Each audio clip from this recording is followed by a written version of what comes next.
বিজয়া দশমী এলে বন্ধুরা নাড়ু তো সবার বাড়িতেই হয়, তো নাড়ু তো করতেই হবে। তো আমার হাজব্যান্ড বললো নাড়ু করতে হবে না, আমি বাইরে থেকে কিনে আনছি প্যাকেট।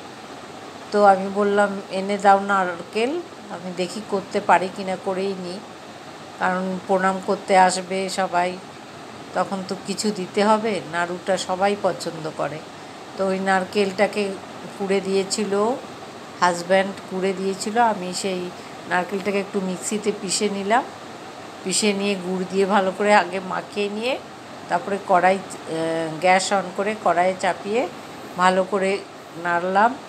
যখন বেশ তেল তেল বেরিয়ে যাবে এবং দেখবেন এক জায়গায় জড়ো হয়ে যাচ্ছে নাড়ুটা, তখন বুঝবেন যে আট বেঁধে গেছে, নাড়ু তৈরির জন্য রেডি হয়ে গেছে। এবার নামিয়ে দিলাম, নাড়ু তৈরি করছি। গরম গরমই তৈরি করতে হবে, নাহলে জুড়ো জুড়ো হয়ে যাবে। তো এইভাবেই নাড়ু তৈরি হয়ে গেল। আমারও চিন্তামুক্ত, বিজয়া দশমীতে নাড়ু আমি সবাইকে দিতে পারবো। নমস্কার বন্ধুরা।